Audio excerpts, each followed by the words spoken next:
intro you once. Welcome to another edition of Buck What You Heard. My name is Gene. You can reach me at Super Heavyweight. You follow me, I'll follow you back. And tonight I'm joined by my co-host, Michael Pless. How are you doing tonight, Michael? Hey, Gene. How are you? Hey, man, I'm doing good, man. Coming off that heartbreaking loss to the Arizona Cardinals, man. It was a fun time with Bucs fans, but the game was kind of painful to watch. But how are you doing? How are things at Real Bucs Talk right now? Real Bucs Talk is going well. We put up a lot of game tape on our Twitter and on our website realbuckstalk.com. Currently working on some articles, so hopefully get that out there soon over the next couple of days. Really go into detail as far as what is going on with this team currently. But I know there's a lot of concerns, especially over last week's game. Pretty much trying to tell the fans don't panic. Things are, it doesn't look good right now, but there's still positives among this team, and I think here and there, communication is key, and also just having that mindset and then execution. It really just comes down to execution. I mean, this team the last 2 weeks just hasn't executed as far as offense and defense goes, and making the big time plays. I mean, there's plays to be made, and they're just not making them, and that's what happened this past week. Yeah, I can't agree with you more. One thing, being at the game and watching the game, just looking at the Cardinals players, they were flying all over the field, and it seemed like they outplayed the Bucs. They wanted it. They went out and executed. I personally still don't think Arizona's that good of a team, but they went out on Sunday and did what they needed to do to pull out that win, and that includes execution, making plays where they needed to, and that's pretty much what that's pretty much what you ended up getting.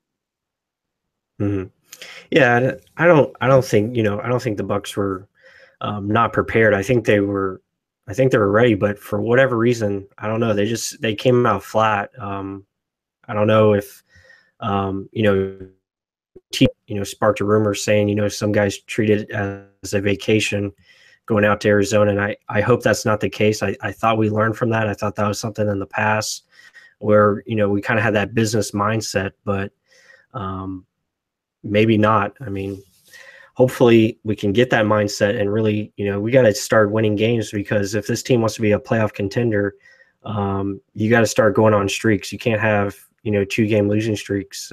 They just can't happen. So I don't know. I think you're right. It looked like the team was slow, especially on defensive side of the ball. I mean, the Arizona Cardinals offense just looked like they're a step ahead every time we were, on the field. Yeah, I totally agree.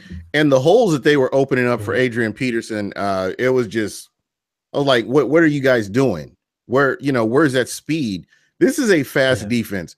Folks, if you haven't gotten to see them live, Tampa does have a fast defense. I mean, the linebackers, everybody moves fast, but it just seems like they were walking in quicksand in this game. They were making tackles 5 and 10 yards down the field. Players like Larry Fitzgerald are getting chunk yardage against this defense, and you cannot do that. And that's what I kept seeing. You would see them stop them first down, second down, and then third down. They'd get like 10, 15 yards down the field. And it just seemed to me like they I don't want to say prepared, but maybe I don't want to say overconfident either, but there was just something that wasn't the same as what I've seen from Tampa's defense in this game. Yeah, I think there's a lot of miscommunication for whatever reason as well. You saw guys going into other guys' spots as far as coverage. Brent Grimes was going back when he should have stayed up. Same thing with Vernon Hargreaves. I know Hargreaves has gotten a lot of heat the last couple of days. Needs to play more aggressive. I think that goes for the defense as a whole. They need to be more aggressive, not only with their play calling, but just their style and attack. I mean, Defensive line, I thought was, miscommunicating as well. The guys were looking into the backfield, whether they were looking the wrong way with their eyes and getting pushed out of their gaps. And it was just happening too much where just looking to the right, the other guy was looking to the left, and then they would go into the same gap and it would just cause holes. And, AP was taking advantage of it. And especially when your linebackers are not filling those gaps quickly, just because there's nowhere to go, because your defensive linemen are causing up space or closing those gaps. And then your corners and safeties have to tackle AP, and that's just not fair. Even if he is, 32 years old and, really hasn't done much lately, but still AP against a corner is still a mismatch. And he took advantage of it. Yeah, I agree. So basically, we talked about this off camera, but there's just a lot of talk, a lot of different things. You got some people jumping out the window about, what Tampa needs to do. One thing I've heard is getting rid of the Godfather. Getting Dirk Cutter is not a good play caller. I've heard that. Dirk Cutter is not, making adjustments and stuff like that. I personally find it asinine. And folks, if you watch any of my podcasts over the past couple of years, I talk about consistency in the coaching area, whether it's your head coach, your assistants, defensive line. You need consistency in order to build a team. I know it doesn't look like it right now, but I feel like, this team could, having the same coach in place, I think that can do nothing but help them. Amazement was saying, what's up with the slow starts? Again, it's consistency, communication. There's a couple of different things that are going on, and it's something that it's going to be up to the Tampa Bay Bucs to fix it. Yeah, and they were talking about this week, and Mike Smith, said it today that once we got punched in the mouth, that first drive, and for whatever reason, we could never recover from it and just couldn't get back and withstand that blow and, get back up and start fighting again. For whatever reason, we got knocked out, and it continued, until third quarter. We started playing actual defense. We started being more aggressive and, getting after them. Now, at that time, Arizona probably dialed it back a little bit. They weren't throwing the ball as much. They were running it a little bit more and playing a little more conservative just because of the big lead, trying to waste clock. And the fact that Brent Grimes picked off Carson Palmer was a real nice pickoff too, by the way. Yeah, that was a good play. And Levante David's touchdown was really nice as well. So, but yeah, I mean, I don't know, the slow starts again. It comes back to execution early in the game. Yeah. I mean, Jameis has a wide open touchdown to Mike Evans, or potential touchdown. I don't know if he would have outran Patrick Peterson, but I mean, he had him beat on a nice stop and go, and Jameis just missed him on the first play of the game. So, if it's 7-7 there, I mean, who knows? It's possibly a different game. Your defense gets rejuvenated. I mean, you're right back in it. So, yeah, I don't know about the slow starts. I think it's just a matter of dialing up the right plays and coming out with the right mindset. And really, you just have to go out there and attack it and match that energy of the opposing team. It just seemed like we just didn't do that. We just came out flat, and nothing was working really. So I know you're that person. You're one of the people that I know that really looks at the all 22, and I want to talk about the defense a little bit right now. What are you seeing on defense? I know a lot of people have been complaining about Vernon Hargreaves playing 10 yards off the ball. Is that designed, or is that something that he's doing? I mean, what's what are your thoughts on? I mean, just based on what you've seen from game one to the present, what is it that you're seeing that really that kind of stands out to you? I don't know. It's interesting because at times he shows a lot of good things, and then at other times it's a part of the play call, but it's also part of how he wants to play his coverage. Because Mike Smith gives him that freedom, whether he wants to play, however far he wants to play back, as far as whether that's 5 yards or 10 yards back off the line of So that's scrimmage. more or less what he's doing then. Right, right. Yeah, but it's a mix because they play a lot of cover four, which pretty much is quarters coverage, where you have your two corners and your safeties going back, and then your linebackers are supposed to spread out and cover the flat area of cover three. So it's a lot of zone coverage that is mixed in, but I think what the Bucs need to do is just get back to playing a single high man coverage and really being aggressive on the ball, because when Hargraves is allowed to press his man, he's really good. He makes good plays, and it was shown on the Levante David touchdown. I mean, he was playing more closer to his guy. He forced Larry Fitzgerald inside to David, and David made the play. So yeah, he was like 5 yards off the ball. Right. Yeah. And I think that's where he needs to stay at. I think Grimes can get away with it as far as his off coverage, just because he's quicker in reaction. He knows how to anticipate.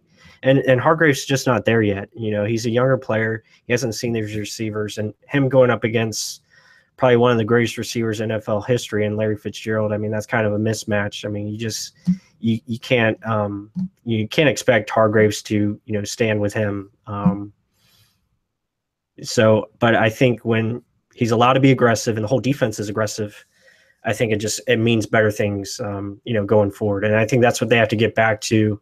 That's what they were doing in the 5-game winning streak, is being aggressive, attacking the line of scrimmage. And if they do that, I think they'll be fine. And the one thing I noticed was, especially in the preseason, Hargraves was a little bit more aggressive, jumping routes and stuff like that. Could this be confidence, or do you see this as just design? What do you think? Well, I think it definitely could be confidence. I think his confidence might be a little shaken, but he's got to find a way to battle through that and get it back. I think what the coaches need to do is just really let him go and play his game, where he needs to be 5 yards up and press pretty much. Either press or be 5 yards.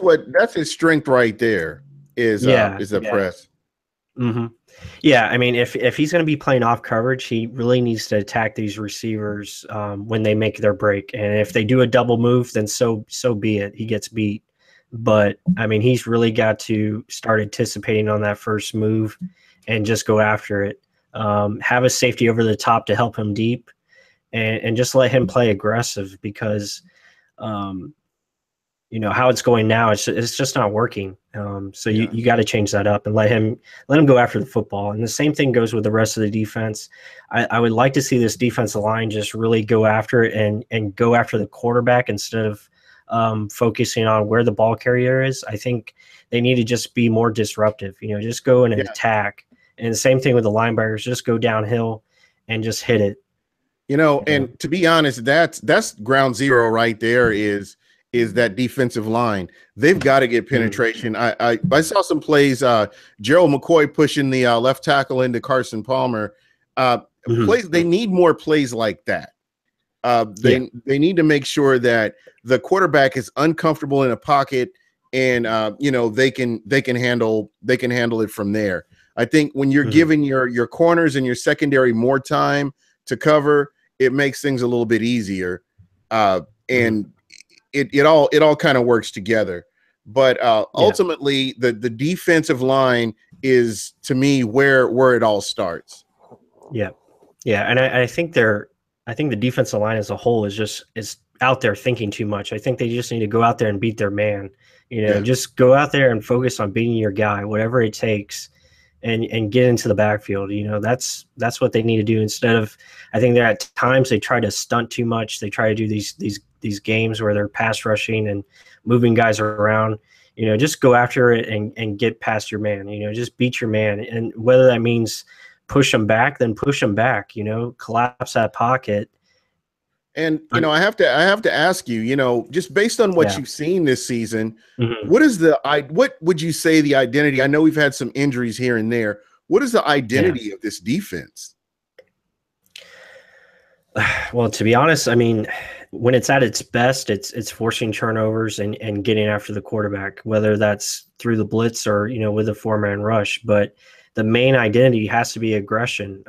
When this defense is playing downhill and collapsing that line of scrimmage, that's when they're at their best, really collapsing the receivers and forcing them to stay bundled up pretty much. Don't allow anything deep, keep everything underneath, but then attack and hit the football. That's when they're at their best. And when Quan is back in there and he's full go, I would like to see some 3-4. I think we're going to see more of that. I think these linebackers deserve to be on the field, especially with the blitzes that they need to create, because the pass rush is just not getting there enough. Yeah, and I think we have a special group of linebackers, to be honest, just based on what we've seen with the injuries to Levante David and Quan Alexander, and you have these other linebackers that are able to step in and perform admirably. So you've also got a rookie linebacker that comes in, and he does a great job as well. Sometimes he may be a liability in pass plays, but for the most part, keeping everything in front of him, I'm more than happy with what he's done this season, based on what my expectations were, when he was drafted. But with that being said, what you're talking about, it sounds to me like Keith Tandy's coming back this week. I've heard where he's practicing now, and TJ Ward has another week in this defense where he's going to start to get a little bit more comfortable. And I really have high expectations with him being a veteran and him being as aggressive as he is, that he can come in and kind of change the mindset back there and get guys to be more aggressive and, take care of business when, it's game time. Yeah. And the secondary, I think again, it comes back to the front seven and the secondary being on the same page. That's your linebackers, your defensive line, and everybody has to be on the same page as far as what is going on, whether, this guy's going up, this guy's staying back, all that plays a part into it. Now, again, when you get Quan Alexander and Keith Tandy back, I think that's going to make a huge difference, just because they are key communicators in this defense, and they really make things right as far as the alignments and making sure everybody is in the right spot. So that's going to make a huge difference. Even though Kendall Beckwith did a great job as far as when he was in there, again, he is a rookie, and rookies are prone to make mistakes. And he had quite a bit this last week. Now, again, that's to be expected.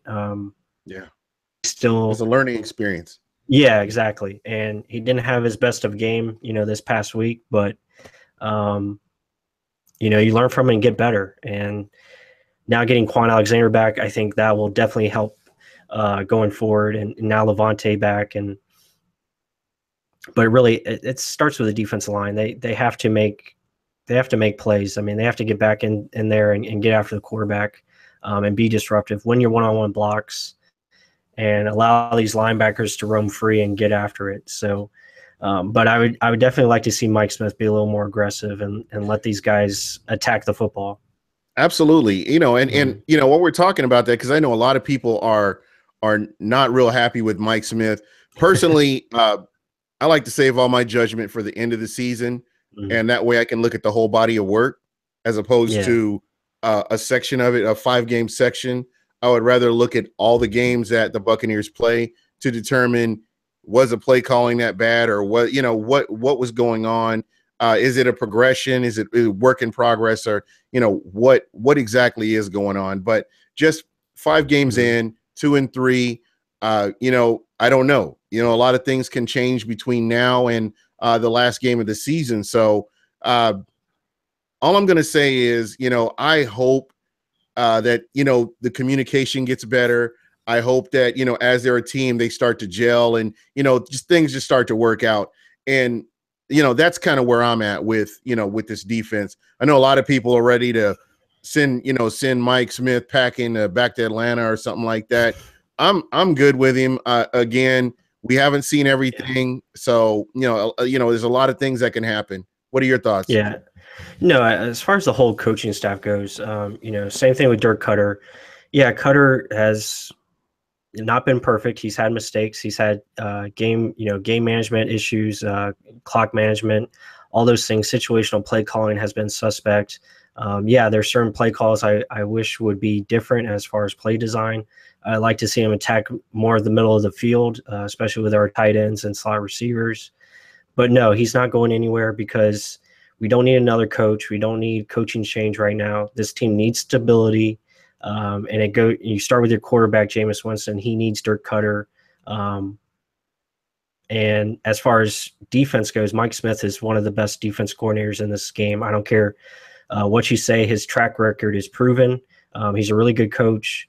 It's up to the players to execute point blank. I mean, the play calls are made. If the guys execute their jobs, then you pretty much get a good result. So, yeah, I don't think Mike Smith needs to go anywhere. Now, would I like to see him be a little bit more aggressive and change things up? As far as once he gets his full personnel in, I think he will. I think when he has Quan in there, I think it makes a big difference just because he's just allowed to do so much more with Quan in the game. And Quan knows his defense inside and out. He opens up the playbook. It just allows you to do more things defensively. So, you can't take that away. Yeah, guys, everybody is listening. I'll admit I'm wrong if I'm wrong about this. I think this was an outlier game, to be honest. I hope this was a kick in the pants for these guys and they come back and start playing like that this Buccaneers defense can play. I expect a little bit more. We all have high expectations this year with the personnel that's in place, with the coaching that's in place. It just takes a little bit of time. So to me, I think that this is a team that can definitely win some games and go on a big winning streak. And that's what I want to see. So, I mean, this game against Buffalo that we haven't even jumped on the Buffalo Bills, but I just want to get your final thoughts and we'll jump on that. Before I do, let's see. Eric Moreno asked me, do you think that Jameis Winston will be playing this Sunday? I don't think he will. I think Fitzpatrick will be in, give him a chance to be 100%. I think Jameis Winston will suit up, but he won't be the starter. Yeah, I mean that's a good point. I mean, I think they've already come out and said that the injury can't get any worse, which is a good sign. So that means he can take, as far as hits go, it's not going to make it worse. So that's good. I think they're going to at least try to see if he can play. I think they're going to give it a shot. But again, it just depends on how that arm reacts, how the shoulder feels, his range of motion. If he can make all the throws, then I think he'll be in there. But I think I'm leaning towards what you said. I think they're going to go with Fitzpatrick just because he's going to have all the reps, the practice reps and all that. He's going to pretty much be ready to go. So especially with division games coming up, you're going to need him. You're going to need Jameis against Carolina and the Saints. So I think it would be wise. Both teams are looking pretty good. Our division is brutal. So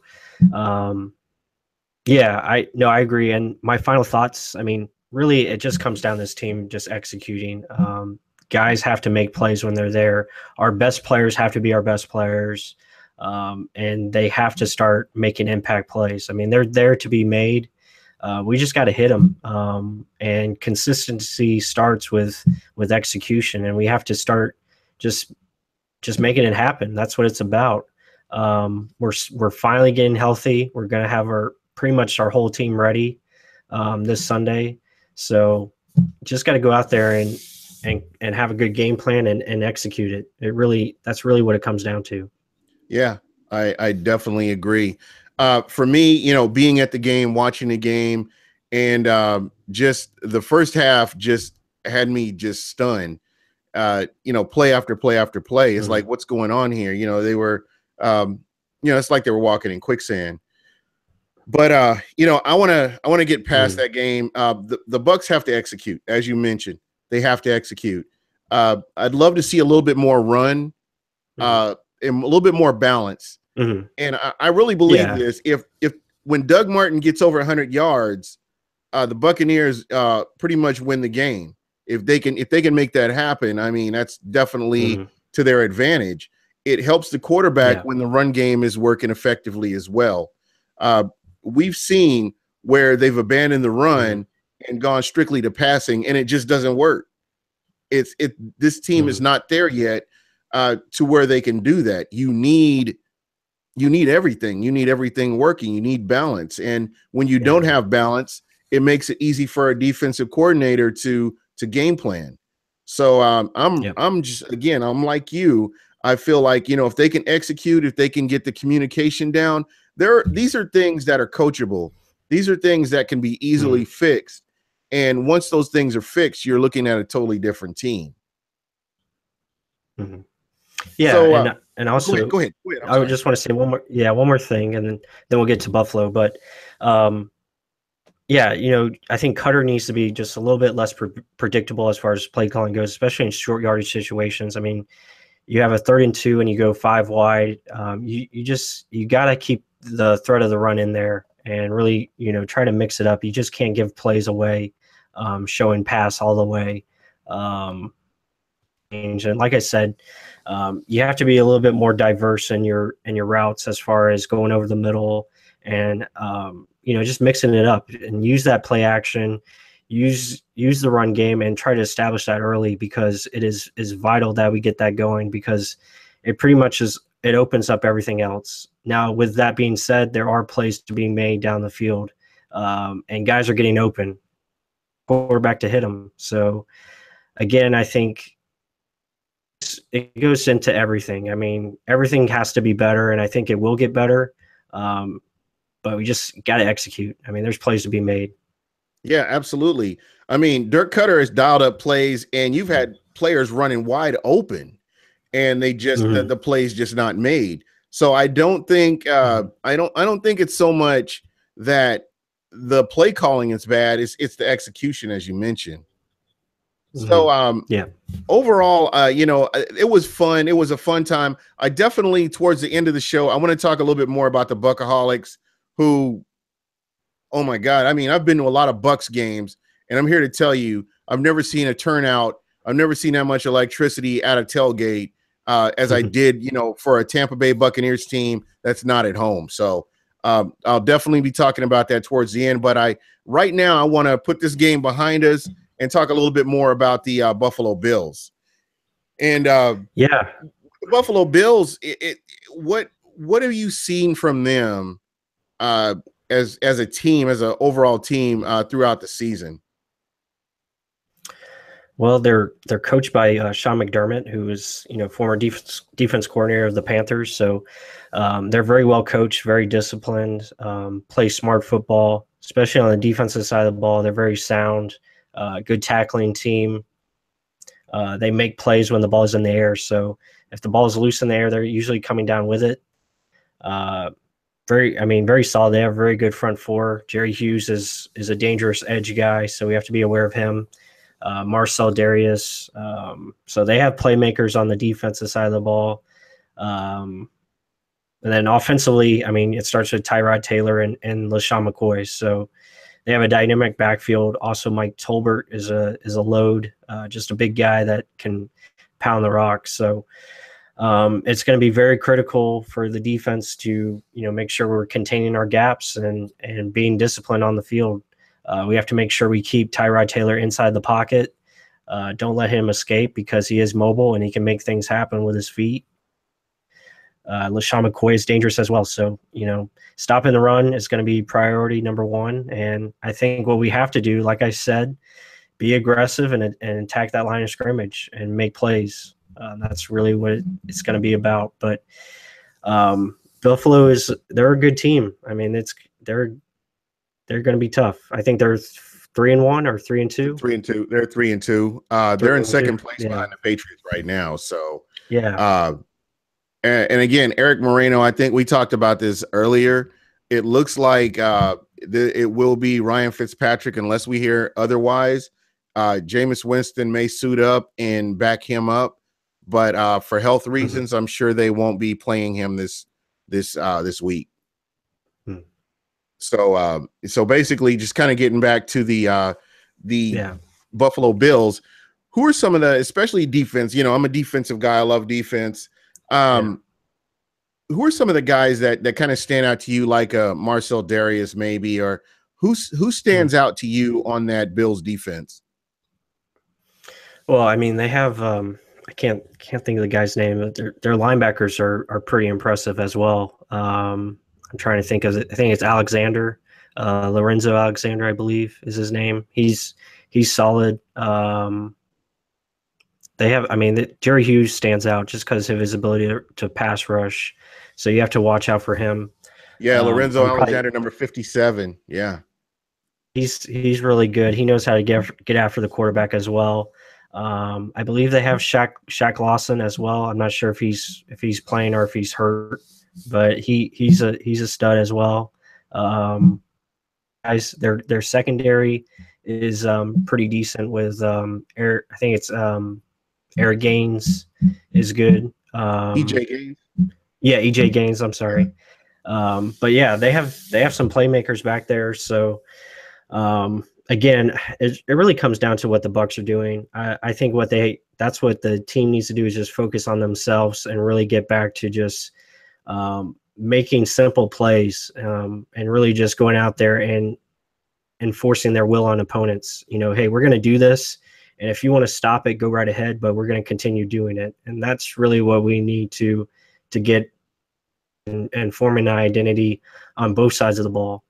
Yeah, and I like your analogy where you said that the Tampa Bay Buccaneers need to go out and make their plays. They need to play their game, not worry about who's on the other side of the ball, but go out and make plays and get those defensive stops and get those first downs. And when you're in a red zone, you need to be trying to score a touchdown rather than the field goals. And Murray got his extra point, by the way, so I was really impressed with that. Straight down the middle. But again, this is a team that they've been playing good. They've been playing sound football. LaShawn McCoy is somebody that makes me nervous. He's a guy that he can make those dynamic plays when he has to, and somebody that I do kind of worry about as far as will the Bucs be able to stop him, or are they going to let him get these big chunk yards that we saw in the Arizona game, and then you're making these tackles. Yeah, and they have a big offensive line too. So I mean, again, it's going to come down to our defensive line, getting that penetration and making plays and opening up the holes for the linebackers to get downhill. Now, as far as the receiving core, I mean, it's kind of suspect. They have Zay Jones, who's their rookie top pick. He's a decent receiver. The other receiver, kind of a no-name guy, but I mean, decent player. They lost their tight end, Charles Clay, so I don't think he's going to be playing this week. Right. So that kind of hurts. He was their big-time go-to target for Tyrod. But yeah, I mean, it's really just Tyrod. He makes plays outside the pocket, and when he gets outside the pocket, I mean, he can easily extend plays with his feet, but then he can also, throw that ball downfield just because he's sucking defenders up, trying to stop him from running. So you just got to be aware of that. Yeah, absolutely. And with the Bucs being 2-3, this is an important game. It's a must win. Everything from here on out.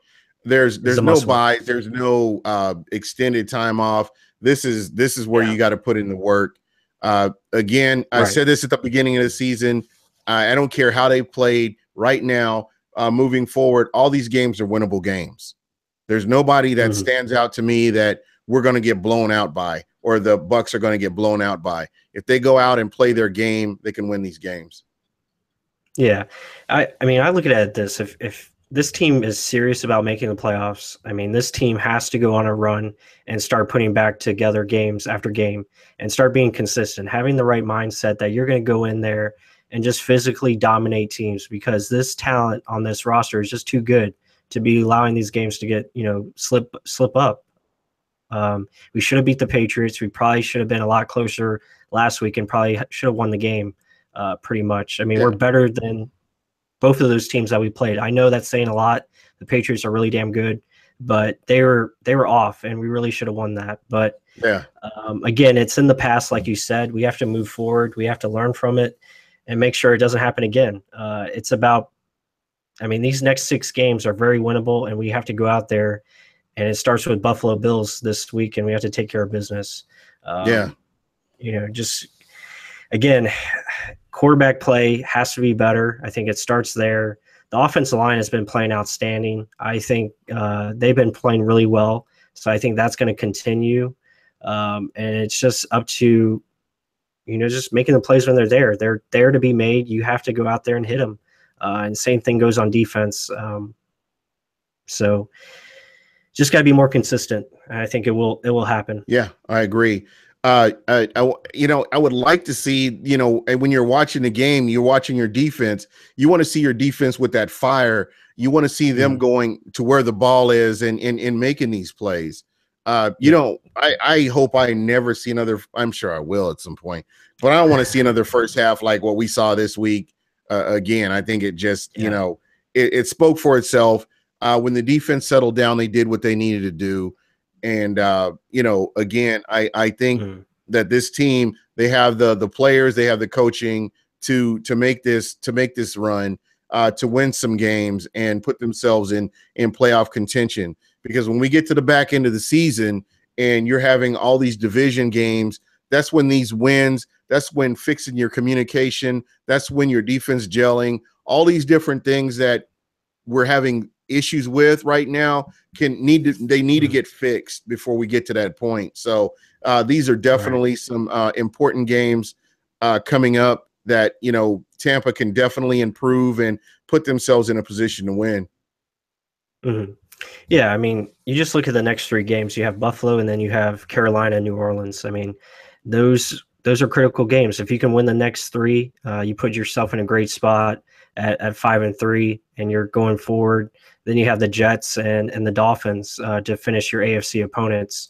So, I mean, those are games you got to have. But again, looking at this Buffalo team, they are very sound, very fundamental. So I think it's very important that the Bucs, do not beat themselves. You got to protect the football and make sure that your assignment sound and really just do your job. I mean, that's really what it comes down to. I think guys last week were focused on doing other people's jobs a little bit too much, trying to make that big play, kind of forcing the issue, and really just need to let the game come to them and just make the play when it's there. That's what it's going to come down to. But really just going back and playing smart football, because this Bills team are very smart. They don't do a lot of stupid things. They take care of the football. That is they're really good at that, and they know how to force turnovers. So that's probably going to be the key to the game, and really just stopping the run. I mean, we just can't let teams run on us like we did last week. That just can't happen. The one thing that I will say is that Tampa's done pretty good this year as far as the run goes. Chicago Bears, just watching the Chicago Bears playing lately and the running backs that they have, it's pretty impressive what they were able to do to kind of shut that run down. So I think this is just an outlier. I don't expect to see anything like this moving forward. This Buffalo Bills team, I'm not taking anything away from them at all, trust me when I'm saying that, but I do believe that this is a team that Tampa can go in and get a win. They can go into Buffalo and win a game. So I think that's very important that they go in with the focus of taking care of business and coming out with that win. Yeah, and getting back to the Bucs offense, going up against this Bills defense, I would like to see us get more into a rhythm passing game where it's short routes, timing routes, using more slants and screens, and really utilizing that just to get the quarterback in a rhythm. And maybe move the offense a little bit faster as far as a tempo, as far as no huddle. Don't even have to move fast as far as snapping the ball, but just having them in no huddle, allowing the quarterback to see the defense and then call the play. Take your time at the line of scrimmage. I would just like to see that a little bit more. But then also just establish the run a little bit more, get that running game going, because Doug Martin is such a weapon. I think we have to feed him the ball. Even if you're forcing the ball, you got to get it to him somehow. And then again, also O.J. Howard too. I think we have to get him more involved as far as over the middle, using some slant routes, whether it's, just him going over the middle, I think would be beneficial because he's such a big target. He can create space just by his size. So I think that has to be utilized.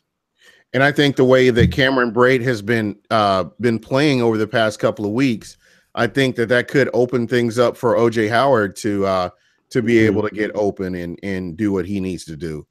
That's that's just kind of how I see it, because Brate's been playing great. OJ Howard's had some really nice catches too, and been real happy with his progress so far. Yeah. No, I completely agree. I think, and again, using our tight ends, because they're just mismatches. I mean, when you get them isolated against linebackers, you have to take advantage of that, because their size and their speed, you just deal with it. So I think Coach Cutter needs to do a little bit better job of just finding ways to get them the football. Mike Evans and Deshaun are going to get their touches just because they're dynamic and pretty much elite players at their position. They're going to get open throughout the game. So, and again, when they are open, you got to hit them. I mean, last week we had them multiple times. You have to make those plays. So, again, I think it's just coming down to being smarter on, especially offensively, and just taking what's there.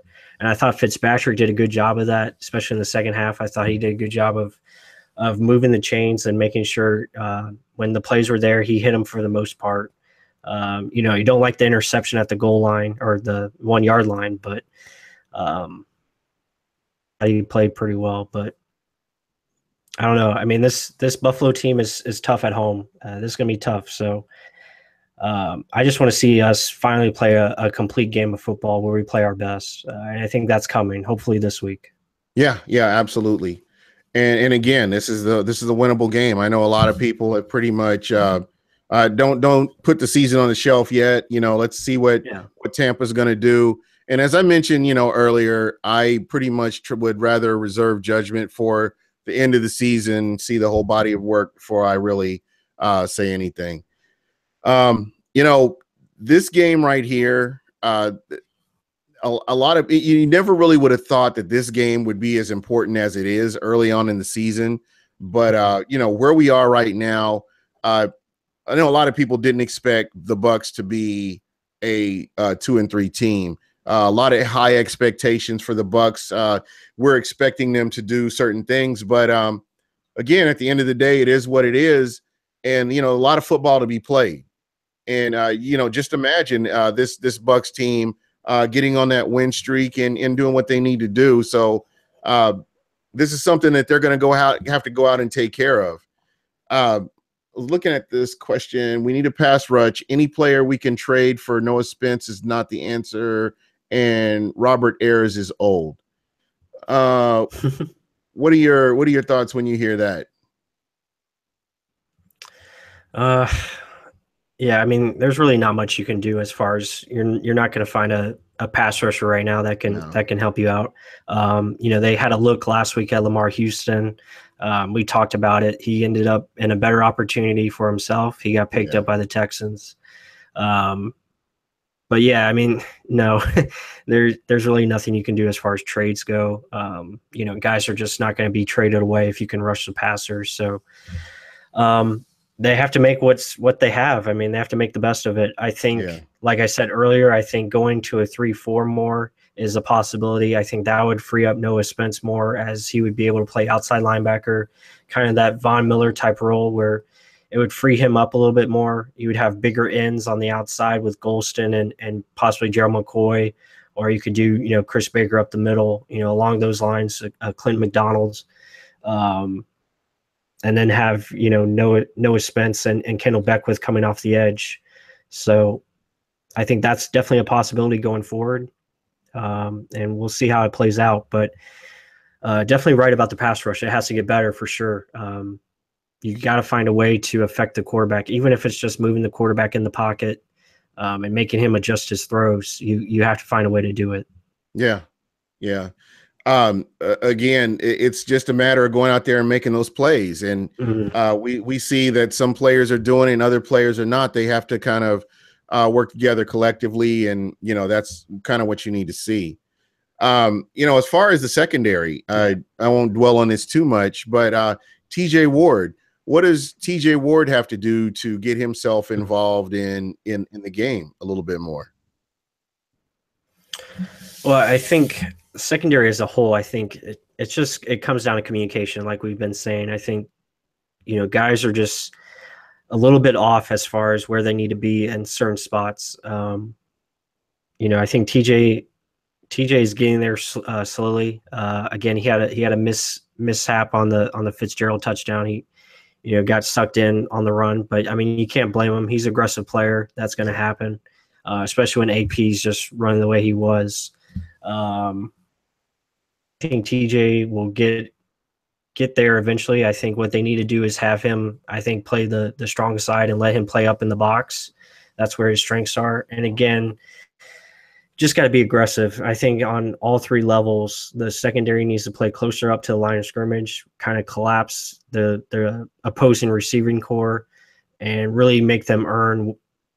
Don't allow the big play. Obviously, you don't want to get beat deep, but again, if anything comes underneath, we got to be attacking it downhill and just go after it. Yeah. I think the same thing with the linebackers. Just got to be more aggressive, I think, on all three phases. But yeah, I think the safety play will work itself out. I think Keith Tandy coming back is going to be huge. I think Justin Evans is learning. He's getting better, so that's a positive. And Chris Conti, he didn't have a great game last week, but he's still an important piece of the secondary. So yeah. It'll be good. It makes me appreciate Keith Tandy a little bit more, with him being out and now, kind of getting him back. You kind of see how important he is to that secondary. Just looking at some of these questions. But anyway, I want to jump to another subject, kind of going back to Arizona. This was a lot of things going on right now for the Tampa Bay area, the Tampa area. And as far as the game on Sunday, the Bucaholics, man, those guys showed up in force. They came from California, from Texas, from Colorado, from Florida. The Bucaholics came, and I've gone to some Cardinals games here in Arizona. I've never seen an opposing team's fan base come in and take up a whole lot. I've never seen it. And in talking to some of the fans that do go to these games, they said they've never seen anything like that. They didn't realize that the Tampa Bay Bucs had that kind of fan base. And that just, the Bucaholics, they just kind of, it was organic because they were so loud, and it would just naturally get louder and louder and louder. And it was something to see. I know that Casey Phillips was there and she filmed the Bucaholics, but I just want to tell you that you didn't see even, I would say, 3/4 of the Bucaholics that stayed behind. You just saw a small portion of them that were out in the parking lot when they were doing that. It was crazy to see that many people there. So I was really excited with what they did. They made a lot of money for charity, raising money throughout that weekend. So that really worked out really good. Let me go back to this question. What do you guys think of Justin Evans' development so far? Mike, I'm going to let you go with this because I'll definitely have an answer on that. Yeah, I think Evans is doing okay. I think he's making rookie mistakes. I mean, the touchdown he gave up, that was a mistake. He's got to be aware. I think awareness is going to come into play as he gets more experience. Again, he's expecting the wheel route to go deeper into the end zone. The ball was short, and he couldn't follow it. The guy, got an easy touchdown. But I thought as a whole, I mean, I think he's playing pretty well. He had a nice pass breakup there later in the game. I think, tackling wise, he's doing decently. Again, I think he's at his best when he's allowed to play aggressive, kind of similar to Vernon Hargreaves. When they use him as a purely a man cover guy, I think he's pretty decent. Again, when he's out in space, it can be a little difficult for him. Same thing goes with Kendall Beckwith, but that just comes with experience. I think as time goes on, they're going to get better. So, yeah, for me, I wasn't expecting any of this from Justin Evans. Mhm. You guys can go back and look at the podcast. I had no idea why Tampa brought this guy in. I couldn't understand it. I just looking at his game film from college. I saw flashes, but there was more stuff to work on than there was. Hey, this is what he brings to the NFL. So I've been pleasantly surprised with what he's done compared to what my expectations were for him. So I like the direction he's going, and it's going to be good for him to play with the TJ Ward and learn from players like that, that can really help him to hone his skills as a safety. So, yeah, I completely agree. And guys, again, I know that there are a lot of people that want to throw Jameis away already, and they feel like he's not the answer. But this is the quarterback. This is that guy, and unfortunately, he's going to be when he's healthy, he's going to be the quarterback. Until the end of the season. Mm-hmm. Yeah, I don't know why people want to get rid of Jameis. I think he's had a pretty good year so far. Again, yeah, there's misplays that he has to be better at. Quite frankly, he has to step it up if this team wants to make the playoffs. He has to kind of step up to that level of elite play, and I think he has it in him. I think what Jameis needs to do, I think he just needs to kind of clear his head a little bit, and I think he just needs to focus on just going back to what works for him, and that's making plays. There's really just kind of letting it loose. I think he's gotten kind of caught up in, the whole turnover thing. I think he just needs to get back to just being more decisive. If he sees a guy, he needs to just let it rip and really get back to what works for him. I think he's getting a little too focused on going deep all the time. Again, I like to see him hit the check downs. They are there. I know some fans don't think they're there, but Coach Cutter does a good job of designing these plays because the guys are getting open. Now, again, we can make it easier if we have more guys going over the middle, which I think is something that we need to look at. You got to attack that middle of the field. It just opens up so much, especially when you're trying to attack the outside of the field. Yeah, absolutely. Yeah. So, but no, Jameis is the franchise quarterback. He's going to be here for a long time. There's no reason to get rid of him. So no, that's not going to happen. Again, he's still developing. He's only 23 years old. Again, he's just got to play through it, and we got to see where it goes. Yeah, absolutely.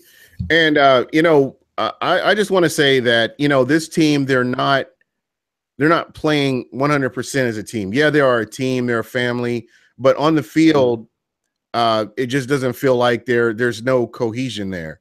And as we've talked about throughout the show, you see miscommunication. I've seen players that that you get a drop or something like that. These things it's going to come around. Trust me. This team will eventually come together, and they will make a run. And you can come back to this video and say, "Yeah, Gene and Mike, we're talking about that." Those are my expectations. Is that this team is going to turn it around, and they're going to do what they need to do to win. So, I'm not, I don't have a problem with that. But I want to get back to the Buckaholics again before we jump off here. I want to thank all of them for what they did, man. The food was good. The music was good. This was, if you've been to a What the Buck tailgate, this was something very similar that I just have never heard. Everybody was getting loud. Nobody had a voice when they were all done, and they were off the chain.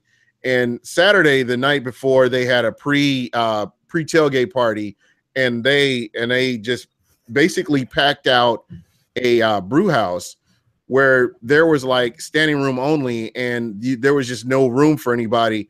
We got in late, having to go to the airport and pick up a friend who was going to the game. But when we got there, it was like super crowded. So, fans are fans. However you root for the fans, if you're a realistic fan and you have high expectations for your team and you break down everything, that's cool. That's how you root for your team. You have some fans that are homers that they can do no wrong. There's nothing wrong with that. That's how you root for the team. I'm a guy that's kind of even kill. I've seen the worst. I've seen the worst of the Bucs. I've seen the best of the Bucs. And right now, I'm just kind of even kill. I'm not going to jump out the window because they had that bad game. You know, it was fun to get out and hang out with other Bucs fans. And, you know, I had a great time. But I know that, you know what? That game was Sunday. We got another game coming up. We got another game coming up on this Sunday. So I feel like, you know, this team, they're going to bounce back from this, and they're not going to let that hold them back. And, you know, they're going to do what they need to do. Yeah. And let's see, Rocco 7171717. I didn't see it. AP was torching that D line, and we got him to stop the run. Haven't seen jack from him. Oh, he's talking about Chris Baker. Chris Baker, I don't know. I see plays here and there, but nothing like consistent. I don't know about you, but it's not that consistent penetration or, you know, helping Joe McCoy on the other side. What are your thoughts? I mean, watching the tape, I think Chris Baker is doing a fine job. I mean, he's taking on double teams. He's, you know, making plays as far as, you know, just creating things for other players. Now, it's up to those players to beat their guy if they're on one-on-one matchups. And if they're not doing that, then, you know, that's not Chris Baker's fault. I mean, he's doing a good job of occupying space and taking up other people to free other guys. And that's what he was brought in to do. Now, again, I think he is making plays. I think I see him, you know, pushing the pocket. Again, he an impact player. Now, I know stats haven't shown that, but than stats. I mean, the film is not lying right now, and that's why he's a starter. I don't agree with that assessment. I think he's doing a fine job. All right. Yeah. Again, I probably need to go back and look again because, like you, there's so many other things that I'm looking at right now, like the secondary. I've been really watching the linebackers because we have some linebackers that are getting a chance to get out there and play. So it's really interesting to watch them. Gerald McCoy, again, he's always somebody that a defensive coordinator has to really plan for. And, you know, I think as the season goes on, as I said, this team's going to get the communication down, and, you know, it's going to get better. And that's one thing that I see for the future of the Bucs. So let's see. Give me a second here. I'm just kind of going through the chat and see if there's any questions that I possibly missed that would be interesting to see. We talked about Justin Evans. Again, I feel like Jameis Winston, you know, when he's healthy, I think he'll be fine. Guys, if you look back to the games that the Buccaneers have won, based on my experience with the Bucs, other quarterbacks that they've had come in, there are games that the Tampa Bay Buccaneers would not have won, flat out would not have won if they had a different quarterback on the field. Jameis Winston, I'm going to stand behind Jameis Winston until he's no longer a Buccaneer. So, you know, again, that's all you can do. I mean, I don't have any say-so in getting rid of him. He's the guy. He's the franchise quarterback, and that's kind of who we're riding with right now. That's, you know, that's my dog in the race, and I'm going to definitely support him. You know, as you can tell, I've got my I was going to wear my Come With Me If You Want to Win shirt, which I'll be wearing that next week. Compliments of Real Bucs Talk. If you get a chance to go out to realbucstalk.com, go out and get you one of those Jameis Winston shirts. But you know, again, he's the quarterback. He's my guy, and I'm still excited. You know, bad game, good game. I'm still excited. I mean, I want to see him get better, and he's one of those guys that fights to the end of the game. And we've had quarterbacks that give up third quarter. So I'm happy with you know, he's not progressing at the speed that some people want him to. I'm happy that he's our quarterback. Yeah, Jameis is a smart guy. I mean, he's going to figure this out. Again, it's just little things that he's missing on, and they're easily correctable. And he's got the right coaches in place, so I think they're going to make the proper adjustments. Whether that's, you know, if he plays this week or if it's next week, I think you're going to see a better performance from him going forward. I think he's very close. I mean, it's on whether it's, just footwork where he's getting a little off balance with his throws, and that's leading to accuracy issues down the field. Again, they're little things that I think he'll clean up, and I think he'll get better from it. I think this is good for him. Yeah. Amazement 717. Why do you think OJ hasn't been involved in the passing game? I think you're going to see him more. They're going to ease him into the passing game as the season progresses. As you see Cameron Brate, defenses are going to start keying in on Cameron Brate because of what he does and what he does for this offense. And I think that's going to open it up for, some of the other players as well, like a OJ Howard. So, you just kind of have to be patient. They are working him into the offense, and I think you will see him more and more. What do you think? Yeah, I would agree. Yeah, I would agree. I think that's a great question. I think they have to find a way to get him involved more because I think he's a dynamic playmaker. Again, like I was saying earlier, I would just like to see him be more utilized towards the middle of the field because we have to find ways to attack that middle of the field. Just little short routes. It doesn't even have to be a big play down the middle. Just little, in routes or slants, comebacks, curl routes, anything you can do to attack that middle and take up a linebacker. And then you can have a receiver going across over the middle behind that linebacker. I mean, it just opens up space. And I would just like to see that utilized more often. Yeah. For me, I'd love to see Adam Humphries used more. He's a guy that nice hands. He catches everything you throw at him. I would love to see this guy being utilized a lot more. He has that speed to make people miss. And to me, they just aren't using him as much as they really should. Yeah, I agree. So what I want to do, we're towards the end of the time here. Hey, everybody that's been in live chat, I really appreciate you. And, I see some of the stats and stuff like that. I've been trying to get in and out of there, and I appreciate it. Give me your final thoughts on this Buffalo Bills game. What are your keys to victory on defense and offense? Yeah, I mean, Buffalo they're really good at home. I mean, they're very similar to Arizona, how they are as far as home and away. They play very different at home. So it's going to be a tough out. They have a great crowd, so it should be loud. Yeah, I mean, I think offensively, like I've said before, it's just we have to be smart with the football, make sure we're protecting it. I want to see us establish that run game. I think that is going to be critical. If we can get Doug Martin going, I think we'll be in good hands. And again, it's just making sure we're hitting those plays when they're there because they are there to be made. So I think it's just playing a smart, clean offensive football game and really take advantage of that running game that we have. And I would like to see Doug Martin, get at least 20 carries this game and really break out.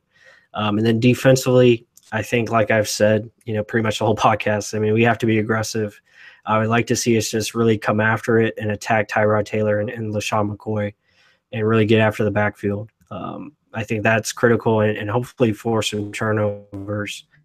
Now, Tyrod's suspect to turnovers. At times, he can get a little erratic with his accuracy. So I think that's something we have to take advantage of and really try to get some hits on him early and take them out of their game plan. So I think that'll be important and really just come out with fire because, I mean, last week you pretty much got embarrassed. I mean, it was an embarrassing first half. I mean, let's be honest. It's probably the worst first half since 2014 against the Falcons where he got destroyed 56-14. You got to bring that one up. He just pulled a scab off a wound right there, man. Yeah, man. I had to do it because that was embarrassing last week, and we can't have that. So I would just like to see us come out with some fire, and I think if we establish the tempo early, I think we'll be in good hands and get back to 3-3. I think, but that's the keys. I think you just play smart game. Yeah. And I'm going to throw a cliche out there, one game at a time. This is the game right here. This is the game that we should be focused on. No other games, not the games coming up, but this game right here. Tampa can win this game. I mean, they have the weapons on defense and offense to win this game. And that's what they need to go out and do. Running the ball and passing, there needs to be more balance. when you have a running back that's up towards 100 yards, that's definitely a plus for your offense to do some other things. You know, when you get the run going and you're doing your check downs, it opens up the long pass. It all works hand in hand. So it just takes time, and they have to be able to, you know, call the plays that are keeping everything balanced and, you know, keep that defense on their heels. Yep. All right. So thank you so much, Mike. I know it's late there, man, and I really appreciate you jumping on here. I expect the Buccaneers to win. I do. Those are my expectations. You know, if you don't have those kind of expectations, well, you know, I understand. But to me, I think that this team has the ability to go out and win every time they get on the field. And with Quan Alexander, to me, Quan is the heart and soul of the defense. You're going to see, I really do believe you're going to see a more fired up defense once he gets out there and he gets everything going. They just have to go and take care of business. At the end of the day, that's what they need to do. They need to go into Buffalo and take care of business. So I want to get your last thoughts. What's the next article you're writing, and when can people get on realbuckstalk.com and check that article out? Yeah, make sure to follow us at Twitter at realbuckstalk. Check out our website, realbuckstalk.com. I will have a couple articles. I'm really going to break this down. It's going to be longer articles than usual. That's why I'm putting so much time into them. I'm really going to break down this offense and defense as far as what I see, as far as the key issues from this team, you know, from the first 5 games and what they need to do going forward. It pretty much explained it in the podcast tonight, but I'm really going to emphasize it as far as in my words and, you know, in my articles. So just look for that. I'm hoping to have them both out tomorrow, probably tomorrow evening sometime. So keep an eye out for that. And then I'll get more into Buffalo and really break them down over the weekend and probably have those up, you know, around Saturday night, going into Sunday as well. So a lot of good things coming up at Real Bucs Talk. We are in, you know, we're always discussing plans of how to get better and improve. We're also thinking of possibly doing, creating our little podcast as well on our own. Just a little brief podcast where we just discuss our thoughts of after the game of what we've seen on film and kind of just put it out there. You know, instead of doing, you know, 5 articles a week, maybe just a podcast and 3 big articles pretty much. So we're always thinking of ways to get better. And we're starting to get into the draft as well. You know, draft is going to be coming up here sooner than we know. So we're always breaking stuff down that way. So yeah, I mean, just check us out. Again, we always love talking with Bucs fans. This podcast with Gene has been awesome for us, and it's a great platform. We love talking Bucs football, and we thank everybody that supports this podcast and Real Bucs Talk. We really appreciate it. All right. I just want to give a shout out to some of the people like Rocco, 171717, Sean Castillo, B. Loggins, Justin Batista, Buck the World, UKJ1, just everybody that's been participating in here. TC Baby 1, thank you for checking us out. Carolina Cat Chronicles. These guys are awesome. You know, if you want to know what the division rivals doing, be sure to get over there and check them out. They do a podcast every Tuesday. Tyler Taylor, he's a big time, Mr. Big Time when it comes to fantasy football. He comes and checks us out, and I appreciate that as well. Just everybody that's been able to come on. Eric Moreno, longtime listener. I appreciate all you guys. So thank you very much. And one more thing I do want to say, again, my biggest thanks to the Buckaholics. They really did it big. And look for them in the draft. The draft's going to be in Dallas. They're coming to take over Dallas. So all the Cowgirls fans, get ready because the Buckaholics are coming. And that's pretty much it for us this week. I'm looking for a Bucs win against the Buffalo Bills. And Michael, as usual, I appreciate everything you do, you know, helping us out. You are the offensive and defensive coordinator of Buck What You Heard, and I appreciate that. Jordan Holzholder, thank you. What's up, man? That's pretty much it for us, and I'm gonna get on out of here. Peace.